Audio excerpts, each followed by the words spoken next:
Menogijigat. Today, Menogijigan. Yeah.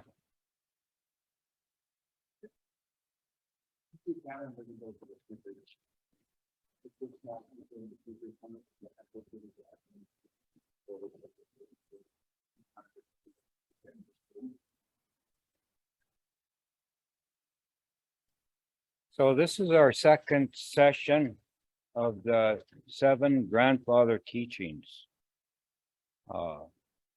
Last week, we started off with Zagay Di Win, love.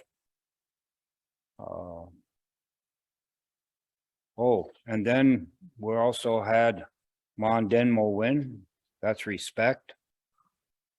So these teachings were spiritually given, again, in a time when mankind was having a lot of conflict amongst themselves and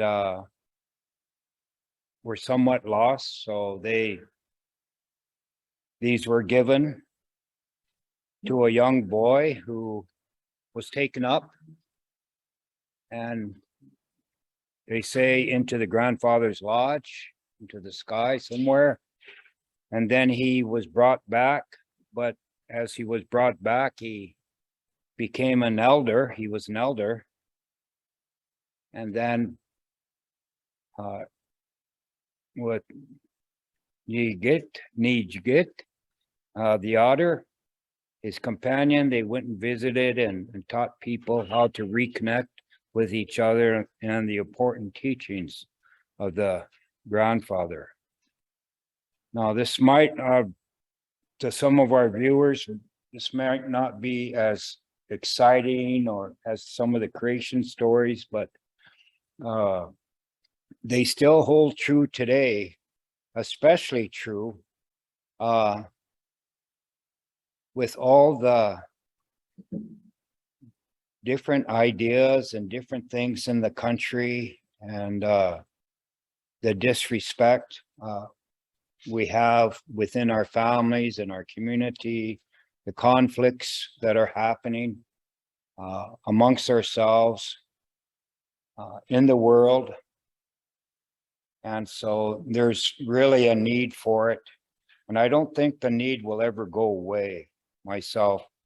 And so it's important that we really look into ourselves, that we can work on ourselves in a healthy way and try to reduce the conflict, the stress in our life, and try to be good people, which the Creator meant for us to be.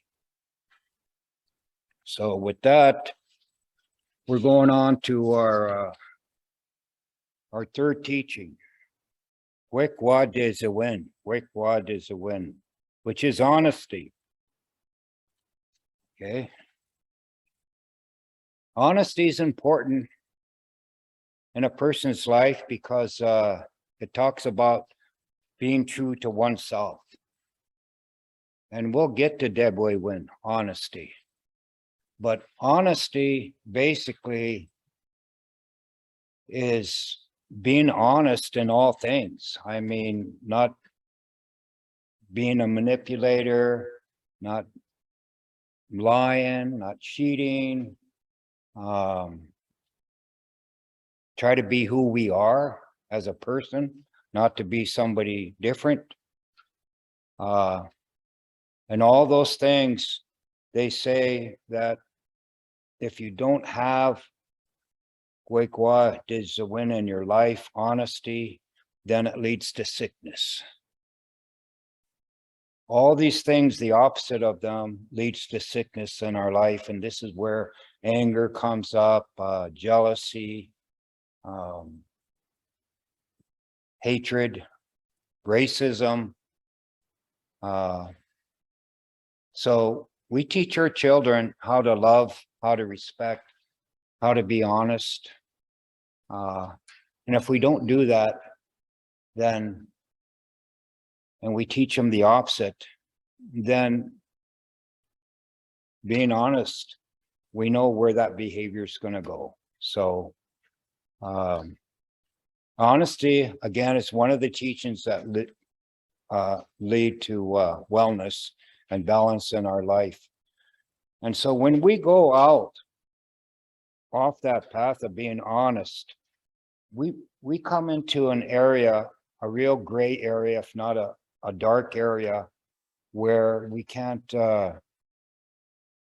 it's hard for us to receive the blessings of the Creator, live a healthy, good life, and just having a good perspective on life.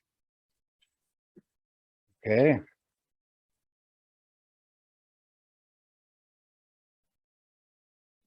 One of the things that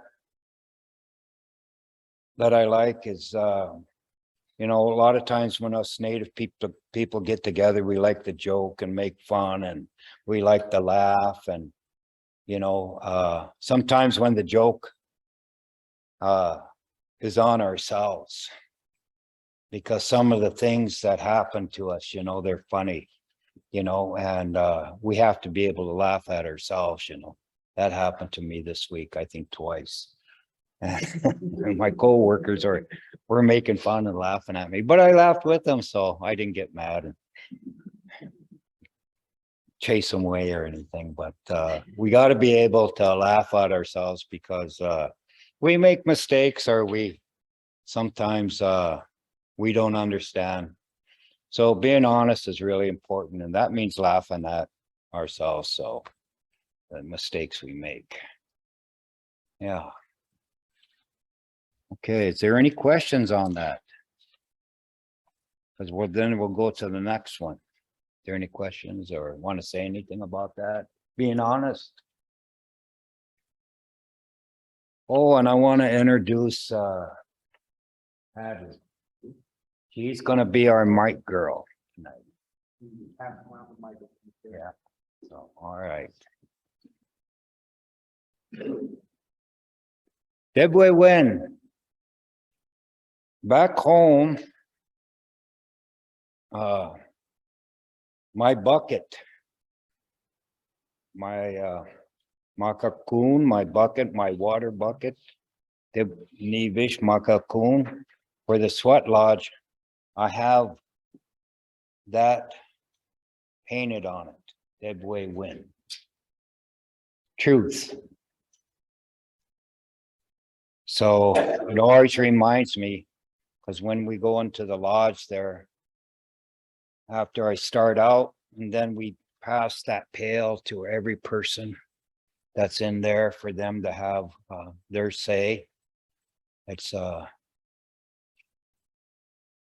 and so you know, we want the truth. We want the truth. The Creator wants the truth of what's in our soul. Again, like the other teachings, if the truth isn't important to you, then we hold this thing in us as human beings. When we're not truthful, we're not honest, you know, it does something to our spirit. It really hurts our spirit. And so, and somehow, some way, it destroys our body emotionally,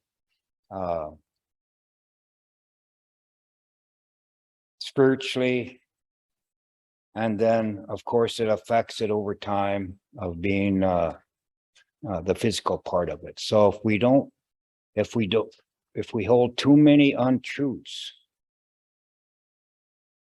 and so people say sometimes that when you lie or you're not being honest, that if you're not telling the truth, the lies build up, the untruths build up, and eventually it just it doesn't sit right in our body. And we know it needs to come out, and then the healing can start. Okay. The truth is the interconnectedness, or the interrelationship with all things. All things. So we're connected to all things. I always think that, you know, a plant, it has roots, and that's how the grasses grow. The roots spread, and they're all related, and the trees and the brushes and the water seeps this way and seeps that way. It's all connected, and we're connected to the creation too. And we have to remind ourselves that is the truth. You know, we're part of a very important part of the creation. And so when we see,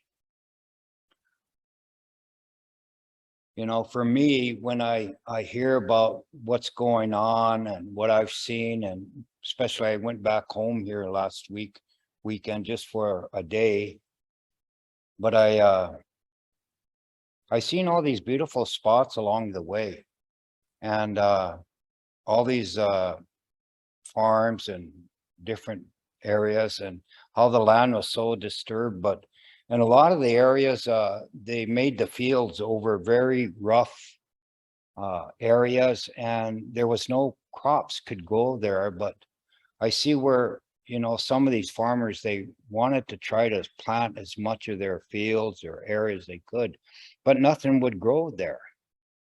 And so I thought of the word greed, that, you know, they left nothing that they didn't tear down. And now they're making laws about they have to leave places on their land for wildlife. And I thought that's really good. So yeah. So our people have a lot of problems, health problems, emotional problems. I was reading here in an article in a newspaper or a magazine, how on one of the reservations up north, in a middle school a couple years ago, they had 33% of suicide in the middle school age kids. Okay. And I was thinking, well, that must have been during the COVID time, when a lot of the students actually couldn't go to school and they had to stay home and do things online. And how why is it that that's such a high figure? What was going on at home where the kids would think like that they wouldn't want to live? And I know I had some discussion here with my sister about that.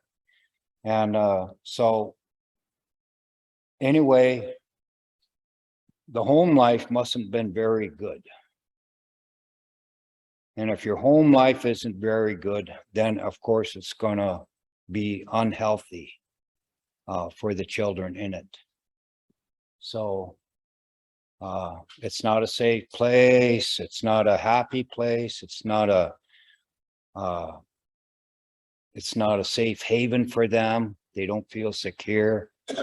And so, you know, if there's drinking, drugging, fighting, arguing, a lot of arguing in the home, and if the parents aren't making a real effort to help their children, then it creates, again, ultimately sickness of the emotion, of the you know, the spiritual part, and depression ultimately can become emotion can become suicidal. But also, our people a lot of times have nutritional problems. They don't eat right. You know, our people used to live so long, and they were such healthy and rural people. And today we have people that are overweight. They don't eat right, which obviously leads to a lot of other problems. in vitamin deficiency and different things in the body. We have a lot of hyper kids, ADHD kids, and that has to do with, they say, how we feed our children. And they're looking at that. So being truthful is that we need to eat better. As an Anishinaabe, we should look at all the natural foods that we have and somehow return to that and try to get our kids off their phones and away from their PlayStations and TV and go back to that. And we'll have a section on that, the 4 seasons, how we used to interact as people and what did we do in the 4 seasons. And so I'm here to teach you that because I've done that so much back home and how I brought up my kids. So we're very, they're adults, of course, right now, but you know, we used to do everything outside. And, you know, my kids, they don't have a medical file at the IHS at home. They really don't. I mean, it's probably about that thin. They were never sick. And they didn't get sick. And when the COVID came, you know, we went to Mother Nature, and what we did is we took the inner bark of the white willow and the red willow, and because that has to do with respiratory, and we cooked that bark and we drank that tea, and that really helped. So as far as I know, none of my kids or grandkids or great grandkids got sick with the COVID, including myself. So and we used our medicine. We smudge every day, every evening. And we started eating more natural foods, a lot of deer meat, moose meat. Yeah, just a lot of natural foods, a lot of the berries, made pemmican, ate a lot of that. So it was all good. Didn't eat too many beaver tail. Although I could have snared beavers or trapped beavers, but I didn't feel a need for it. So alcoholism and drug addiction too is about truth. And our families, our Indian families, our Native families, we don't like to really discuss with other people what's going on in our immediate family. It's kind of over the years, I find that, you know, they like to keep those things secret and portray themselves or our family as a healthy family and we're doing good. Or we say, no, it's none of your business. But as tribal people, it is our business because we're related. We're all related. We're all part of one group. And when somebody observes behavior, or they can see in children, you know, children aren't very good at hiding what's going on in the home or their emotions like adults can. You know, they see that, they know, sense something's wrong. And so we should learn how to ask for help. And a lot of Native people have went through AA or different things, Al-Anon or Alateen, and they went through that and it just didn't seem to work for them. And so a lot of them find their deliverance and their healthy way through going into the sweat lodge, having talking circles,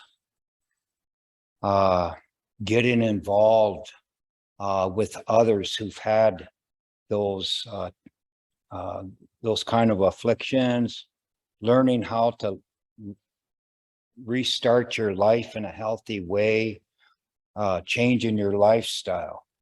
Now, some years ago, and this was quite a while ago, I saw a documentary on this one village up in Canada, and the whole village was addicted to alcohol.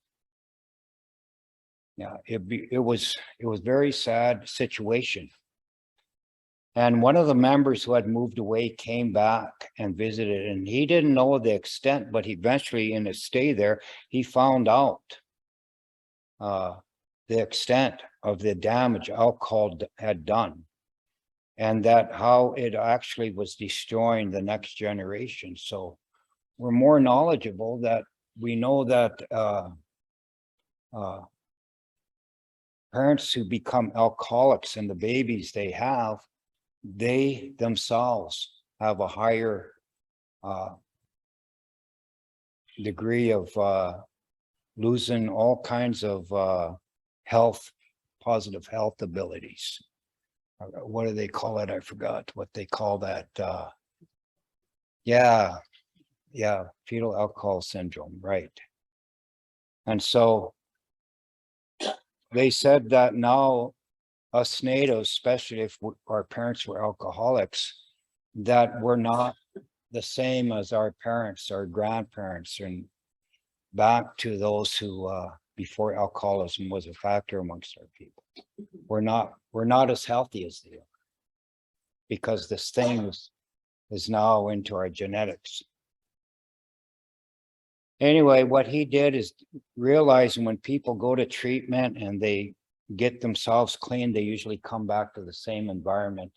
And then because of the peer pressure, whether you're a teenager or even a kid, or an adult or an older person, you come back into that environment, and then, you know, there's a high rate that you're gonna start drinking again.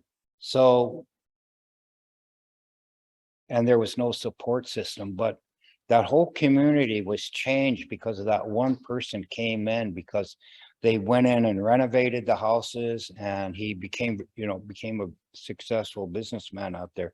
He renovated the houses and started support groups. So when these people would come back, and, and so in a 5-year time, that whole village became sober. And of course, they were addressing the issues of the trauma with the kids, all the issues that go along with the drinking, because it's a very abusive addiction, not just to yourself, but to the families and stuff. So it was all that. So when we talk about the truth, it's, we're in a stage right now where if these factors are part of what's going on in our life, we have to use the tools of these 7 teachings to help one another, because of Zage Win, love. If you see somebody struggling, no matter what it is, what is the factor? It could be addiction, it could be poor health, it could be any issue that they're struggling. It could be housing, it could be jobs. As a group that is trying to get well, and if we find out enough information about our own community and our members in there, we should be able to go to them and try to be helpful to them and say, I'll help you look. I've heard about this person, there might be a job here, and we need to help one another. I know I got all that support when I came here myself, when I was looking for housing. Very fortunate, and I really appreciate that. And but there's other people too who struggle, so we need to look at that closely.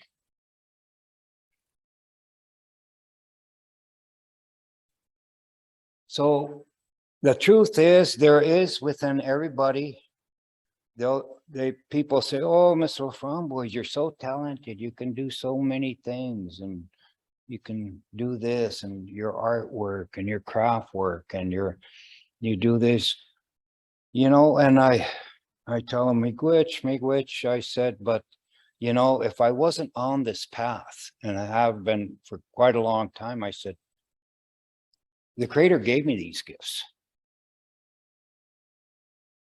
And it's not my own talent, it's not my own gifts, but it, you know, I have to say it's the creator gave me these gifts. So, and it helps me think about him, think about the good things while I'm doing my artwork and different stuff I do. And but every person has those gifts. There's multiple gifts everybody has. They may not be the same. So what do you like to do? What's your gift? Do you like to draw or dance or sing or? Okay, so friendship. Yeah, that's awesome. Yeah. Keeping friends close. That's important. As we get older, we realize how many friendships we let go. We didn't kind of cultivate. You know, believe me, one of our elders here, Luella, she just is, if I don't call her, or she's gonna contact me, make sure I'm okay. So I'm thankful for that. And you know, other people says, oh, she's just being pesky. And I said, no, I said, her heart is full of love. She's concerned. And so, you know, I'm very grateful that. So, but we can't know these gifts unless we're sober. Everybody gift is special, because if we have so-called bad luck and things aren't working out for us, we have to examine why, and we shouldn't blame. We have to look at what kind of path are we walking on? How are we presenting ourselves to people? Are we being positive? Are we being negative? You know, or it's affecting our attitude. We should always be positive. And the creator knows we need help. And the truth of it is, a lot of times we're not on the right path. We may not drink or do drugs, but still there's something we should always examine ourselves. We should be good listeners. Should be always good listeners. There might be something I say, or your mother or your father or somebody says, or a classmate or a friend. Maybe you didn't think about that. You know, maybe we should put our tobacco down, you know, we should smudge, you know, we should listen. A lot of times the creator, you're not going to hear the creator's voice in a big crash of thunder sometimes. Maybe it's in the still of the day you're listening. I hear people say, oh, I like to get up in the morning, I like to have my coffee and listen to the quietness. And sometimes that quietness, it comes into the quietness of your soul, your mind. You can hear voices. You can hear something. Sometimes it really shakes us. Yeah. So being a good listener is important. So always speak the truth, even if it hurts sometimes, because it makes ourselves sometimes vulnerable. And if we did something we shouldn't have done, we should always speak the truth. And it keeps us on the good path, Yeah. Any questions about that? Yeah.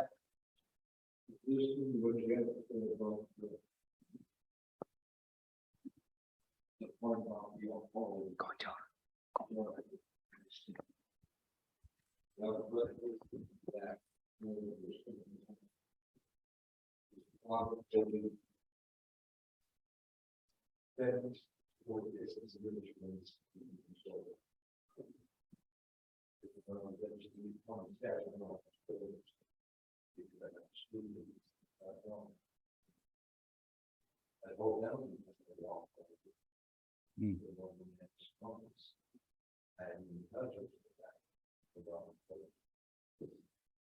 And all the thing is, there are programs out there that help me a lot. But the main thing is the fact that I have to, you know, like, have to do the right thing with the one that's trying to do, or stick with it. So instead of them 45 years. Thank you for that. If you have something that you get, that twice. So I'm still here to walk. It does work. Yeah. When we glitch.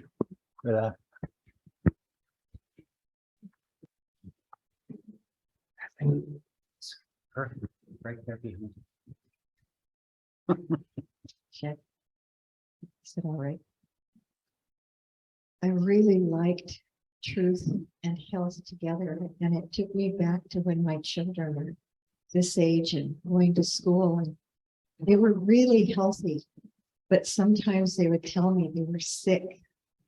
And when we would start talking about it, it was something at school or something outside. They weren't really sick. So listening to our children and really rewarding them for telling us the truth is important. And they were so healthy that they never got a day off. And I learned that from them, that if they just went to school every day for a full quarter, could they have one day at home by themselves? And they like to wrap up in that buffalo robe and read. You know, it was a good deal, or they wanted to bake cookies. So we learn a lot from our children when we really listen, and they'll stay healthy if we can help them understand that there's going to be problems and that they don't need to get sick to get away from their problems.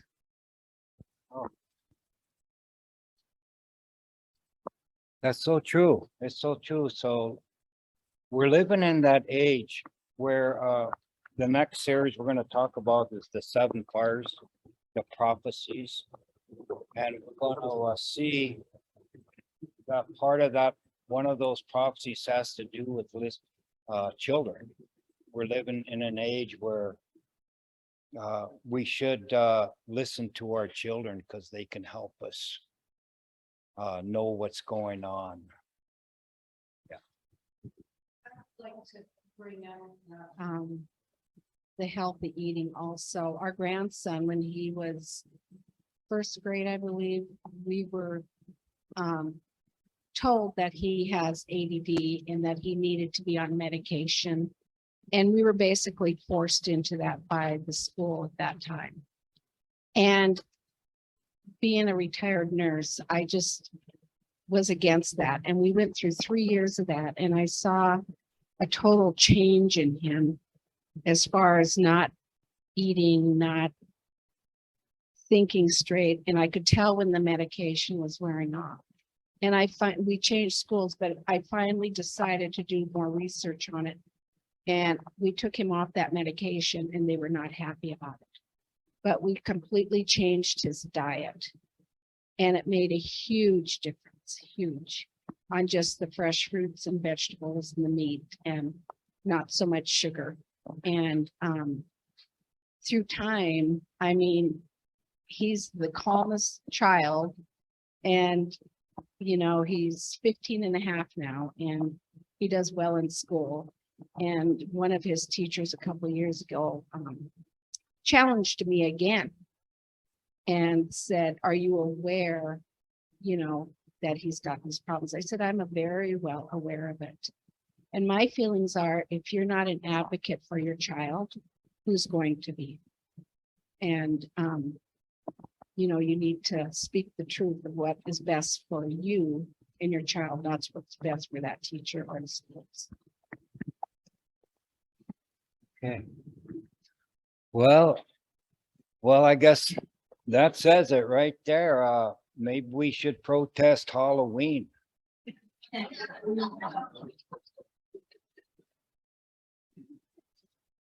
What do you think, kids? No? I'm just teasing.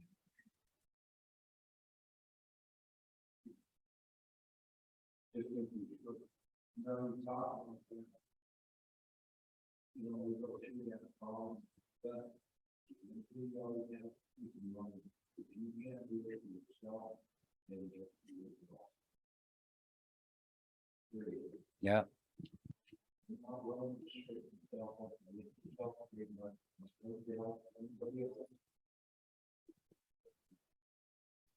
That's.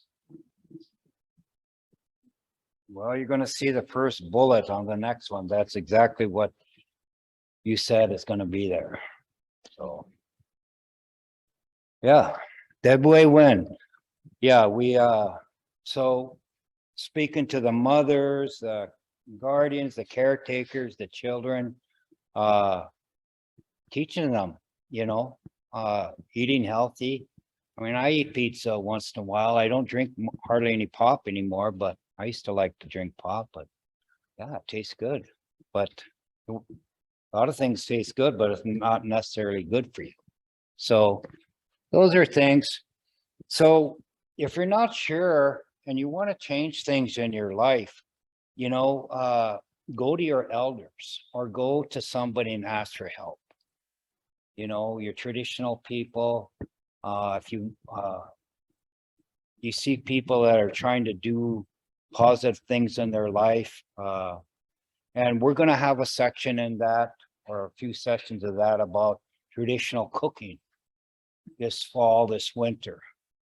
And I'm going to show you a lot of stuff. We'll probably have a really good slideshow on that, how to prepare traditional foods and the gathering and harvesting of traditional foods, the gathering and harvesting of medicine plants, and how you just don't go out and gather them. There's a whole method of somewhat of a ritual for that, of doing that. So we're going to have teaching sessions on that, living a healthy lifestyle. And so again, my kids are very fortunate. We gave them a lot of medicines and natural medicines, and they're a pretty healthy group. So,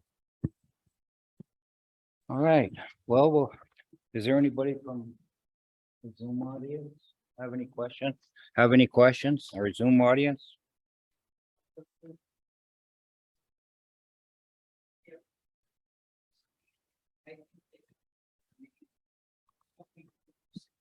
Right.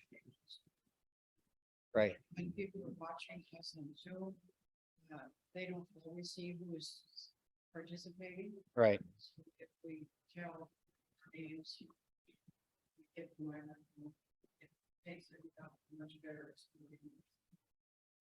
By the way, my name's Daryl.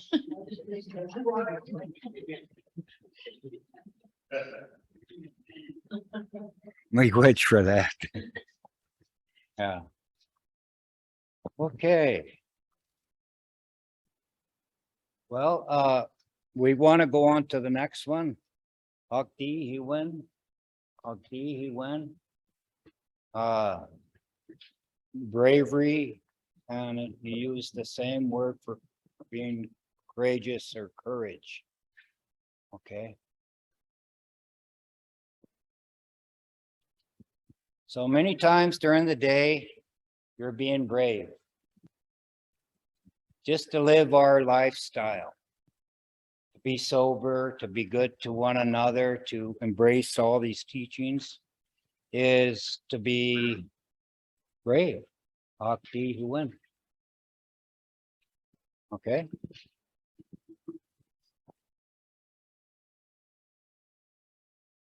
And like one of our speakers over here, you don't need to bend on anything or anybody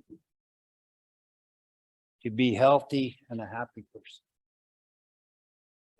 You're capable of it, doing that all by yourself. Not to say that they're nice to have that support, but all humans have that ability to be able to do that.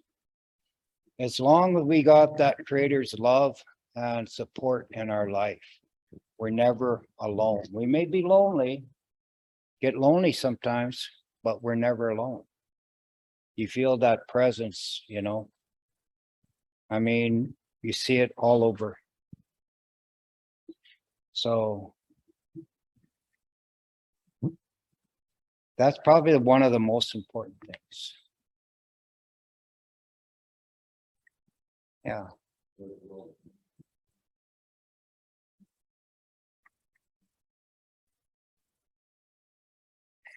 Yeah. Yeah, that's true.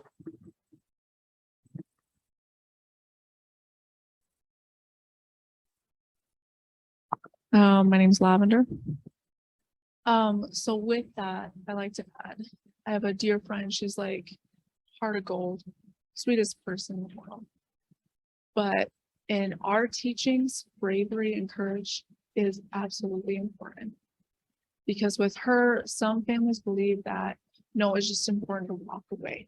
And I do, I feel that is an important piece, but it's kind of a piece that's missing something. Because I don't feel you're a bad person to have the courage to say how you feel. And some families feel that, no, if they're going to be mean, we're walking away. My family believes that you have to have the bravery and the courage to tell them that, no, the way you're treating me and the way you talk to me, I don't believe in that and I don't like it. And it needs to stop. Because it's so true, especially when I was growing up, I'd have a family that was kind of not the nicest, you know, and anybody else, like any people, of course you have negative people coming at you. And sometimes if you don't say anything, you carry that negativity with you. And you don't, of course, I wasn't the person to release the negativity on somebody else. I was the kind of person that would eat it and it eat me up inside. So now that I'm an adult, I know that it's, no, if you're going to bring negativity to me, I'm like, no, I don't like that. I don't appreciate it. And especially with my kids, I constantly teach them that, like, and I'm trying to make them build that up, you know.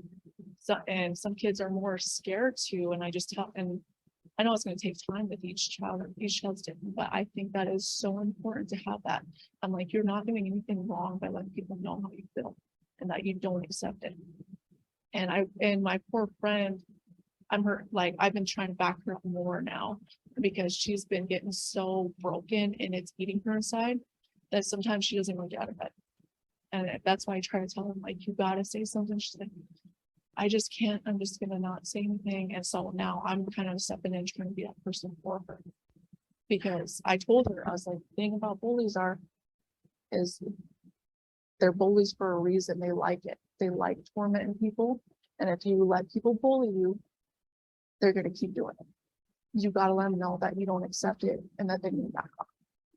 And that's absolutely important with our children. I want my kids to think, no, if somebody's going to hurt your feelings, just keep your mouth quiet and walk away. Because my daughter, there was times where she's come home crying in tears, sick to her stomach because of the stuff that was going on at school. And so slowly, like every day I have to coach my kids, don't allow that. And she'll still come home because she still is kind of having trouble with that courage to say something like, don't say that, I don't like that type of thing. So I think that is so important in everyone's family to have that. There's nothing wrong with speaking your mind, saying it's not accepted. Yeah, be good. It's so true. You know, I mean, a lot of the negativity that's generated through people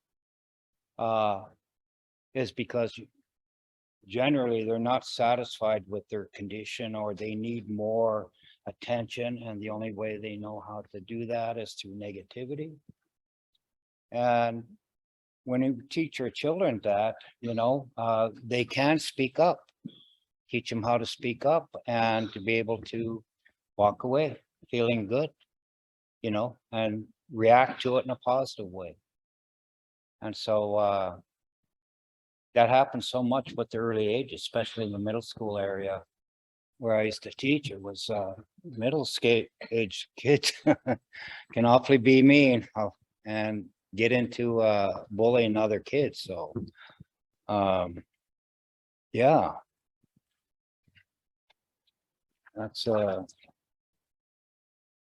That's important.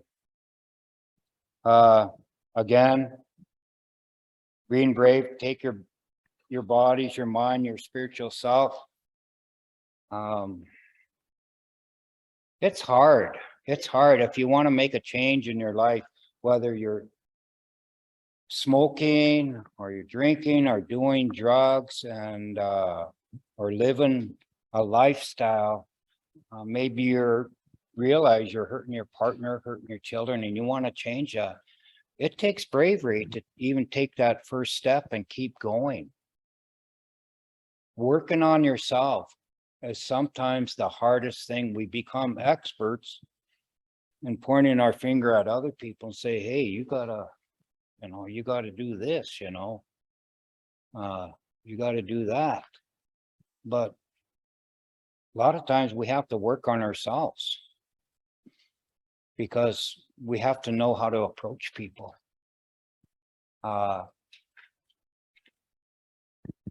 Being disrespectful to each other like that, there's no healing going to come of that. One person has to learn how to be humble and to be caring enough and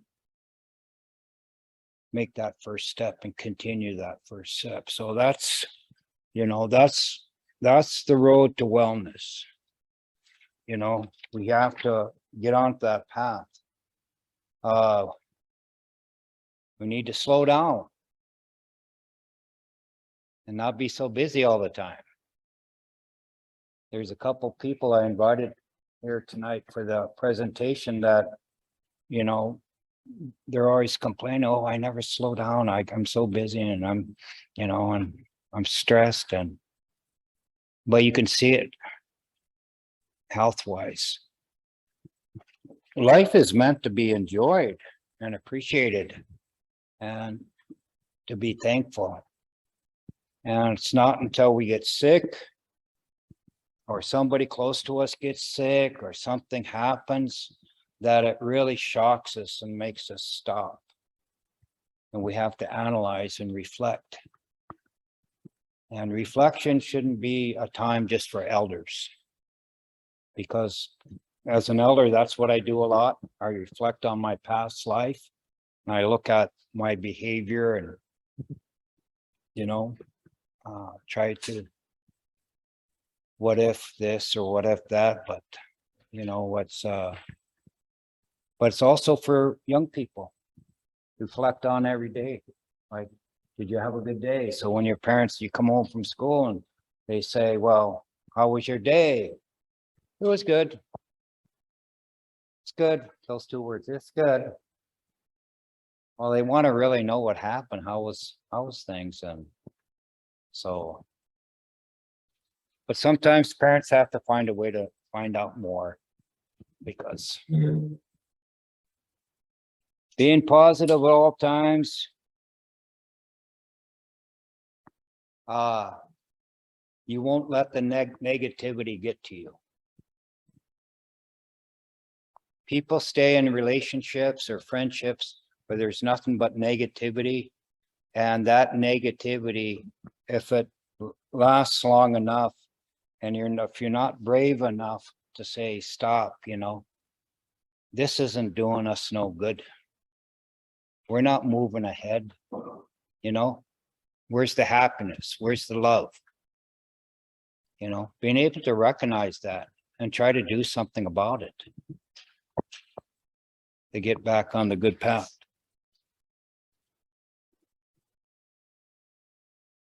Now, how do we replace that negativity? How do we replace it?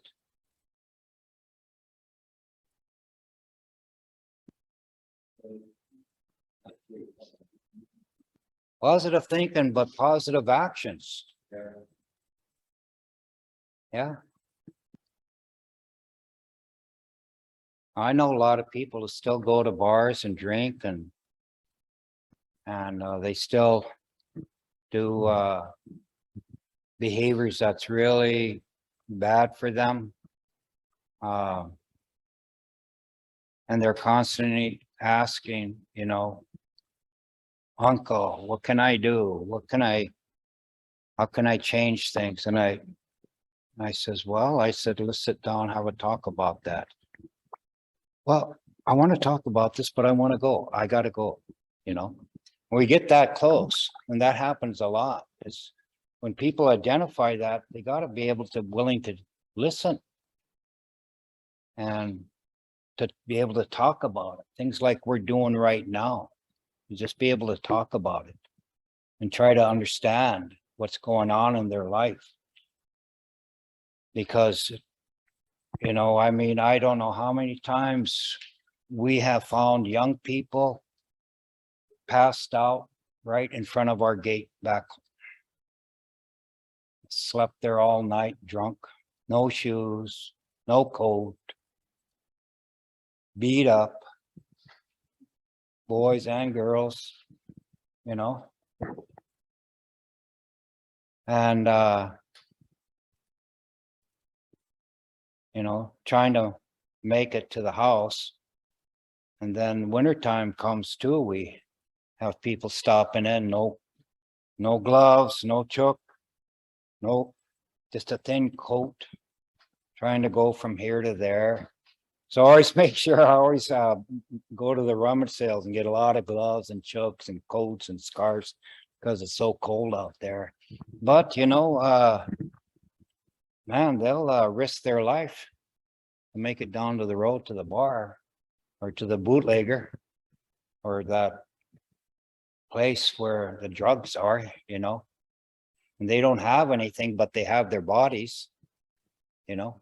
The young women will sell their bodies just for that drug. So, I mean, that's the dark truth, but it's very hard to get them to sit and listen.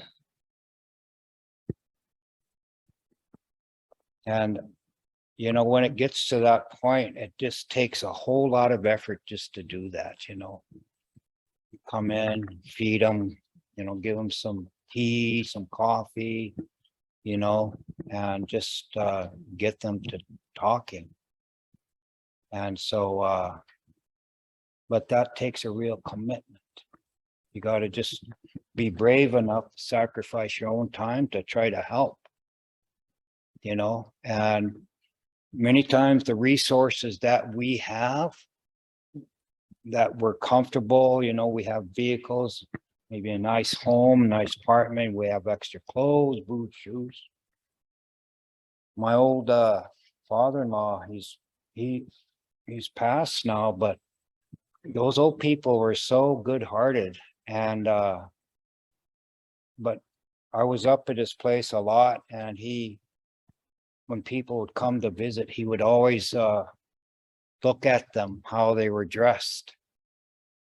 And so a lot of people get in trouble because of their addictions, and so they neglect themselves, their health, their physical appearance. And so, I mean, you see people walking around with wrapped up duct tape shoes, their boots, you know, their clothes look like the clothes that a lot of the young people wear, and some adults, you know, they're all ripped up. But, you know, but, you know, he'd be giving them clothes and boots and shoes and gloves and coats and this and that, you know. And the old lady would have always a big pot of soup and bannock ready, and, you know, and just, they always left with something in their belly full. But everything that you've been given in the material sense is because the Creator somehow has blessed you to put a roof over your head. But sometimes we get kind of where we don't want to share that, you know, or we lack to trust people that come in our home or we invite in our home. And it's a test. But the old people knew that if we were to said, if you send these people away, you know, like the way they came. You might have said something to them, but you know, without any kind of benefit to them, you're not showing that godly love. You know, we have to display, and we're required to be good people, and like the Creator's given us blessings. So to share, be brave enough to share, you know. So I knew a family back home.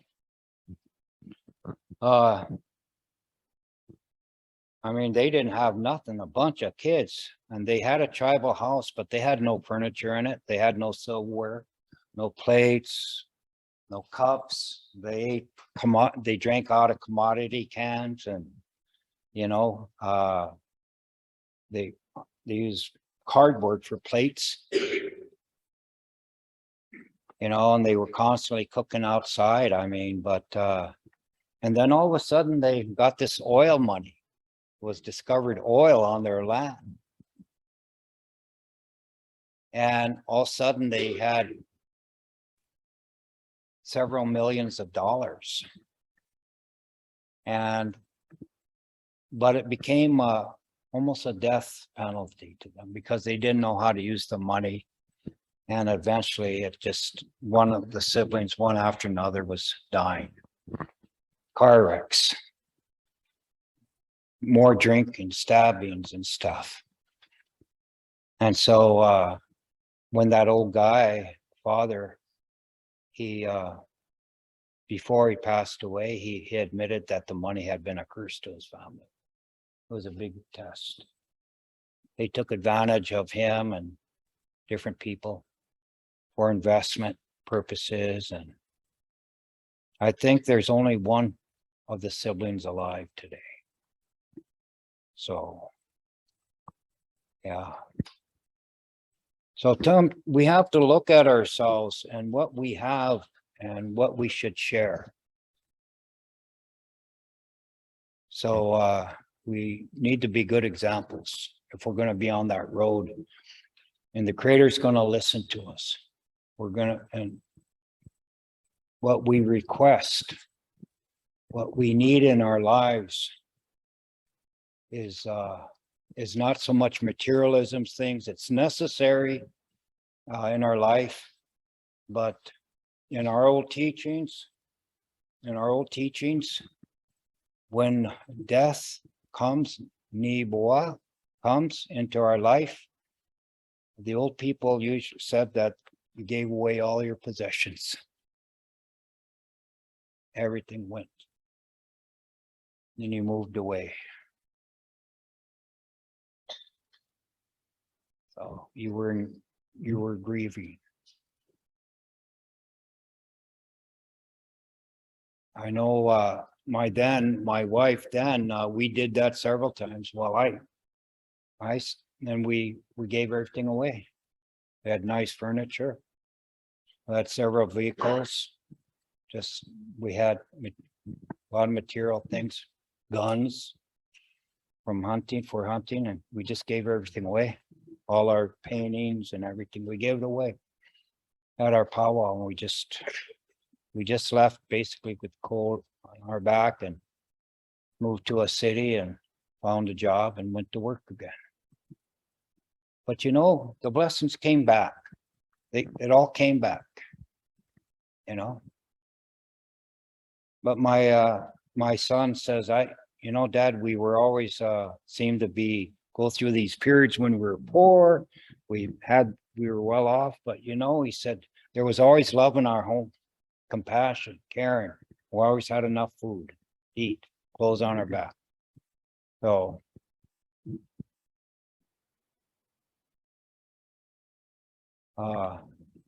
those are some of the teachings of grieving, but being brave. So living your life with a positive attitude is Hakti Hiwen, being brave. Okay. Any questions? Huh? Would you say that was? I didn't hear what you said. Oh, being positive and having a good attitude is our key to win, yeah.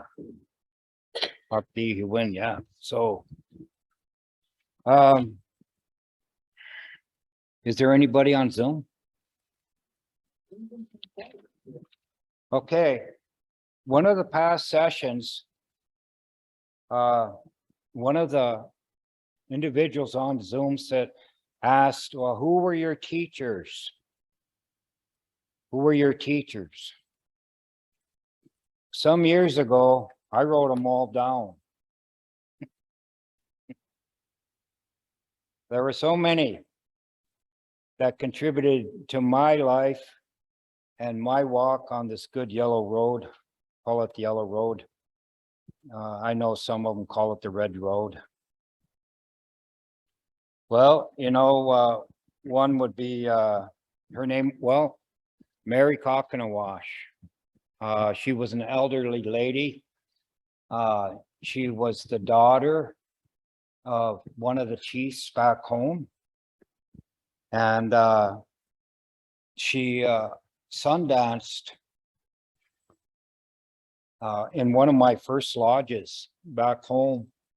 And then she ended up adopting me as her son. And so I gained a whole new family. And I actually was on that her will. And I have land on their old allotment. But but I never taken possession of that. And that was just an awful nice gesture. But I had time to spend with her, and she told me about the teachings of a woman. And then, of course, there was my old grandmother, Josephine Martel, Lafromboise. She was kind of a stern old lady, but she told me a lot of things, not a lot, but she told me how it was to live how things were to live a really hard life, especially back in the days when the little shell here, things were really bad, so much prejudice, and how people dealt with it, raised their families. And you know, but I always seen you know, a glimmer of hope in her eyes and encouragement that you need to pay attention and try to be a good person, and a lot of things that were spoken here. And so she was you know, she was an inspiration. So, and then there was my grandpa's younger brother, the Art Rainingbird, who was a spiritual man up in Rocky Boy. And I spent a lot of time with that guy. He came and got me out of the orphanage in Helena when I was just a really young guy. So, and I spent a lot of time. There was old Sam Windy Boy. He's gone too. Joe Fable or Joe Small Boy. Spent time. He taught me a lot about the Sweat Lodge. Henry Wolfchild. Again, these are all people from Rocky Boy during my young age. John Ogomagi Jig Johnson. Actually, their families from back home live right across the road from us. And then there was George Watson or George White Forehead. There was also, like up in Canada, Philip Longclaws. He was from the Red Pheasant Reserve. I spent, you know, quite a bit of time with him when me and Uncle Art would go up there to the rain dances, sun dances, and Philip was one of the leaders up there. So, and then there was Charlie Cree Jr., who was after, and then there's Thomas Pierre Littleshell. So I spent time with these two, very close related, and he was the last descendant and son of the chief, of this guy. So I got to spend time with him. I was one of his pallbearers. I remember a lot of stuff he said. And then there was Charles Cree Jr. He was given that chieftainship, and that's how that chieftainship went from the Little Shell into the Cree family.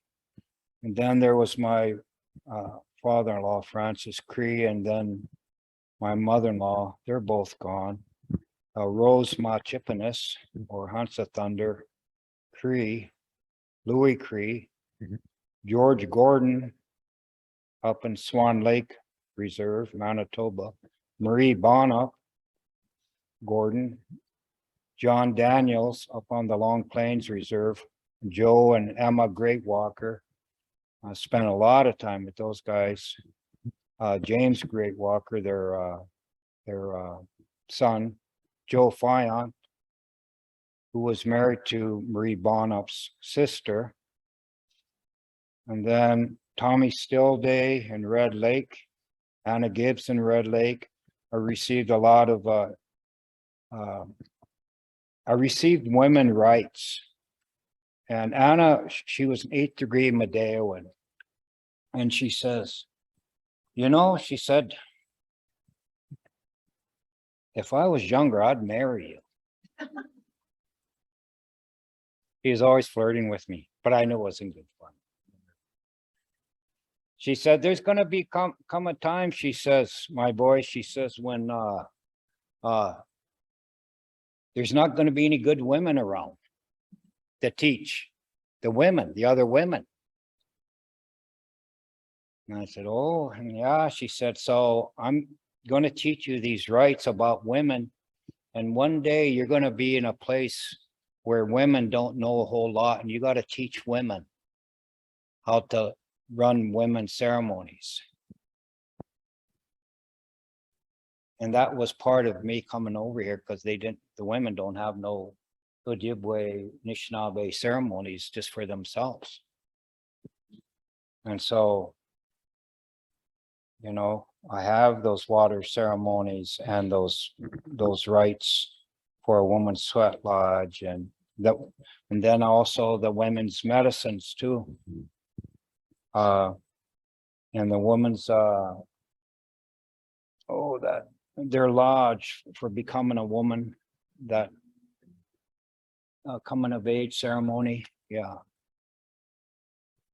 Anna Gibbs, Ted Kewanskog from Round Lake Community in St. Croix, Minnesota. I learned a lot. He was the head of the Medewan at St. Croix, Round Lake. That's where I went in and got my first, second, and third, and fourth degree through Ted, and also through Tommy Stillday up in Red Lake and Panema. And then there's Elmer Cloud from the Bad River Reservation, who was married to one of our women at Turtle Mountain. And then I spent a whole summer with Pine Showman and Little Elk, who were both Potawatomi out in Cross Village in Michigan, Saginaw. They taught me about our stories of our people out in the Great Lakes that were important to our people out here. And we'll talk more about that. In the next session, we have the 7 fire prophecies. Little Elk knew all the original Tecumseh stories. All the original Tecumseh stories. He had the original Tecumseh stories. And his grandpa, well, he was related to him, but his grandpa was, you know, that's where they come from. But he was in a bed in an elderly home. He was convalescent. He was, you know, he was in his 90s. And I visited him like more than 2-3 times a week. And I brought a recorder, but he didn't want me to use it. He said, if you can't remember what I'm saying, he said, you know, how do you know that this recorder is going to work for you? So I learned a lot from him. And then there was Ambrose Little Ghost from the Spirit Lake Reservation. He was quite a an elder. He was Dakota, and Paul Little, he was Dakota, and Paul adopted me too. And he was a big, I used to provide him a lot of elk and moose hides for this big drum. And Ambrose had a lot of teachings. And because the Dakota were at war historically with the Chippewa throughout the Great Lakes and the Red River Valley, you know, especially during 100-year war, there's a lot of familiarization with the Dakota, which actually their moccasins were like us. Their lodges were like us. They didn't have teepees. They lived in the woodlands. And because you can learn a lot about yourself from your neighbor, their perceptions, you know, always be good to your neighbor. If you make enemies of your neighbor, then his perception of you is always going to be bad. But there was intermarriage between the Dakota. There was a whole band. They called them the Cuthead Band. And, but yeah. So those were my teachers. So, okay. First one from Bob O'Boyle says, was Mary Kennewash related to Peter Kennewash? Yep. From Rocky Bluff. Peter? Yep. Yeah. Kennewash. Kennewash, Cockanawash. It depends where you're from. It all has, it's the same thing, flying eagle. So yeah, they're the same person. Peter was the brother to Mary. Yeah. Next one is Jessica Ford. Says, when you state back home, where is that? And also, will you ever cover women's teachings in a class? Say it again. When you say back home, where is that? Turtle Mountain. And then will you ever cover women's teaching in a class? That's actually been asked by 2 people. Yes, we will have, we are going to, we're going to have that, and we're going to, we need to put up, you know, yeah, we're going to have that. And, but primarily those are going to be teachings for the women, but of course the men can be there. But and somehow, some way, I need to select some women to be in charge of all those things, so they can carry on when I'm not here, to ensure that those teachings go on. So these are Anishinaabe ways, they're not Cree ways. These are, you know, from my travels and through my elders and teachers, you know, there's very distinct things. And we'll talk about the Napewa this winter for sure, if not towards the end of the fall, where our confederacy, there was a great confederacy here. And how we gained from the Assiniboine and the Cree certain ceremonies, which made us more powerful as a Plains Ojibwe. Plains Ojibwe bands out on the west side here, they controlled all the trade, and they were also a military society that was in existence for almost 200 years, and they were very strong. And their boundaries reached all the way from the Great Lakes all the way out to the eastern Rocky Mountain front.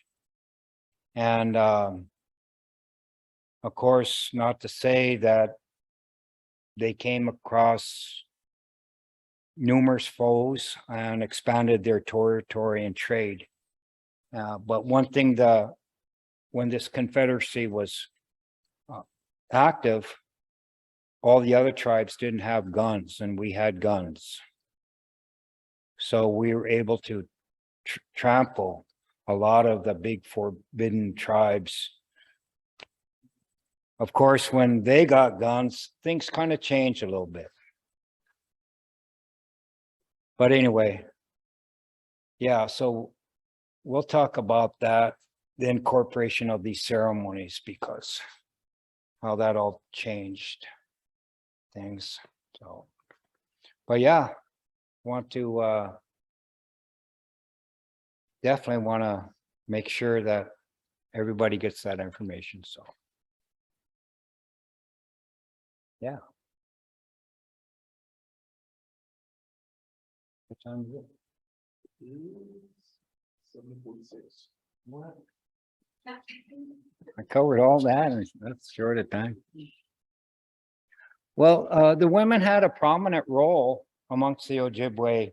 The women are back home are just very outspoken and I mean exceedingly so. I mean they're very active from young to old, from this age, you know, when they have like the murder and missing women's movement, the Idle No More movement. They asked me to carry the Eagle staff up to the boundary. And there was a bunch of others that came out of Brandon and all the reserves on both sides of that highway. They came down, we met at the border. And there was several drums. So they've asked the men sometimes to help them. And of course, the boarding school. Now in this generation and also the previous generations, whenever we've seen the more modern Indian movement. So we always, when we talk about Native history, we talk about it in the past tense, but in the present sense, there's a lot of things going on actively with our people. And I've always encouraged the young people and the old people to try to be involved because they always need guidance. And, but in the new movement, the young people know that they have to talk to their elders and have their elders, especially the women, the old ladies, to get advice from and to help guide them and give them sound advice. So these are movements. They're being led with the boarding school. They're being led by the women today, not so much the men. And for the longest time, even back into the 80s, I remember, and this was the movement of sobriety, when the issues came up about fetal alcohol syndrome was becoming a national issue, especially with a lot of Native things. I went to conferences a national conference out in Seattle about that, and it was the women who were leading that conference and leading the movement. It wasn't the men, it was the women. Okay, so we see the woman coming out of her traditional realm of the home and actually coming and taking that leadership role. But historically, amongst our people, I can't speak for the other tribes and won't, but amongst the Anishinaabe, the women always had a leadership role. We had a perspective and a teaching that the women were equal as the men. Our gifts may have been a little different, but sometimes they seen where the men were lacking, you know. And I have to say that, you know, our men stayed in the alcoholism too long. They felt sorry for themselves too long, or they just couldn't get going when it was necessary. And the women they looked at the future of their children and they stepped up. And so that's, but it doesn't mean that there's no place for our men, for us men. I mean, you know, they've been encouraging us to, you know, get up and take that role too. So not to walk in front of them, but beside them. That's the role. That's our role in a relationship with a woman. On that, so that's quite a bit different from the Christian teachings. So, and historically, and I don't know if I told you that the word Ogema means chief, has become the word for chief now. But actually that word means she's my mother, referring to she's my mother. That's what that word. And somebody asks you, you know, who's in charge or who's the boss here or something. When the colonists, white people first came, they'd say, oh, Gema, she's my mother. So historically, and we'll get into that in a few weeks when we talk about the 7 teachings, the women, when our people resided on the East Coast, Atlantic seaboard, before the Great Migration, the women were in charge. Yeah, they chose the speakers, which a lot of times it was the men. So when the first white men came, they were asking for who's the boss, who's the chief or whatever, who's the, well, they wouldn't accept the woman because of their perspective. You know, the men were in charge in the Christian world. The men, that was a whole man's world from Europe. They couldn't accept it. Yeah. So, you know, they had to get a spokesman for them.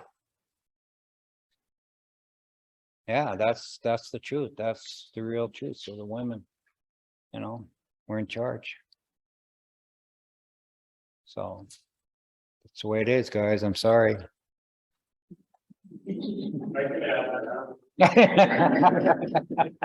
I like that. You like that? You know, I never got a chance to Richard, but I like Richard, you know, but yeah, I did. When I first moved here to Great Falls, I met my wife. So, and her mom, Dorothy McGillis, she was trained in a lot of Saginaw Chippewa and Rocky Boy Chippewas. So she participated in the Gaylands. She went to Sundances. She taught the women's sweat lodge. Yeah. And before I went to the war in Iraq in 2004, 2005, we had sweat up on Road 57. And they had a dream. My wife had a dream. And she explained that dream to my mother. And then they had a sweat on Road 57. And she, they named that we talked about this. We talked about this. She was in the past. She gave me my Indian name and needed to know it was under. Oh yeah. But she was given that right as a woman leader to give Indian names. Yeah. You know, and so, but she had gotten that far, learning from the, like you were saying, the women leaders from the Great Lakes. That was the teachings here from the Saginaw Chippewa and also from the Black Nation. Yeah. That passed on from Dorothy to my wife. So Yeah. she does a lot of those things that you're talking about. Awesome. It just kind of hit home when you said that's pretty cool. Yeah. A lot of times a person will want their kids to have a name. And sometimes, you know, if they have a girl, and I encourage them, you know, you should go to the matriarch in your family, the grandmother, you know, Nokomis, the grandmothers and for the name. But, you know, I mean, but that's a individual choice. They can go to, you know, whoever can. But so, yeah, so it's, yeah. So it's a big responsibility. Basically, you have to role model it too. You have live a life of a role model, but each woman was required, they had to have some knowledge of being a mother and providing for that lifestyle of having children.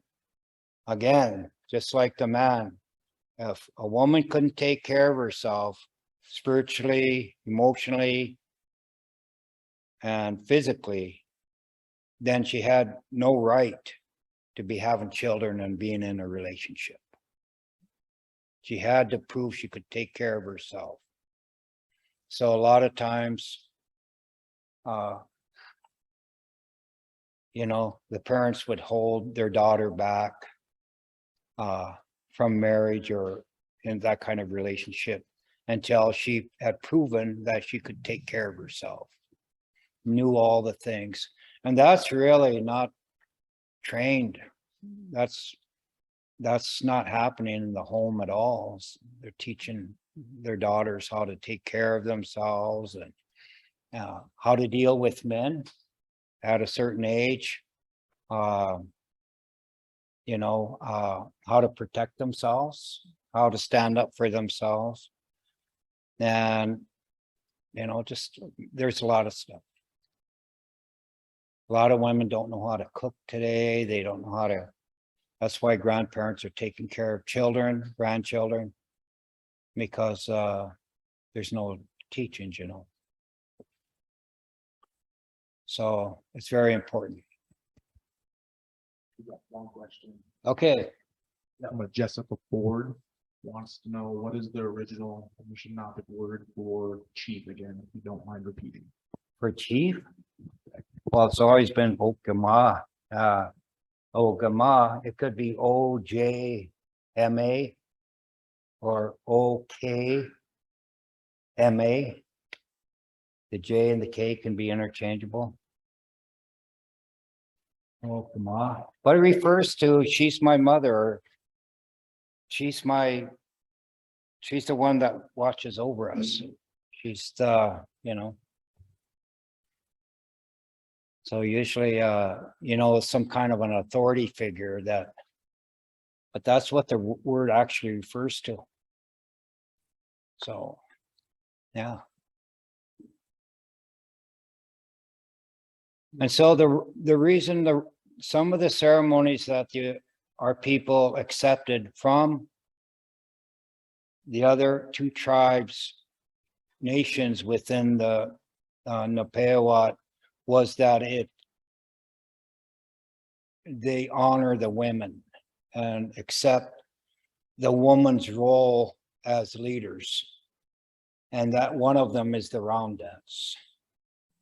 Now that initially that dance was for women who were widows of warriors who had died, could be hunters, I guess.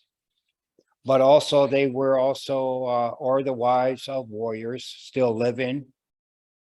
And they also took care, they were the support system for each other. So there was those bad kind of customs back then when during grieving, if they lost a wife or a mother, sometimes the men would chop their hair, cut themselves, you know. And, you know, I don't think of chopping off fingers was much amongst our tribe, but some of the neighboring tribes did that. Or they would actually slit the lobe of their ear so they couldn't wear the earring anymore because the earring was an adornment and it was an attraction adornment. So that was that.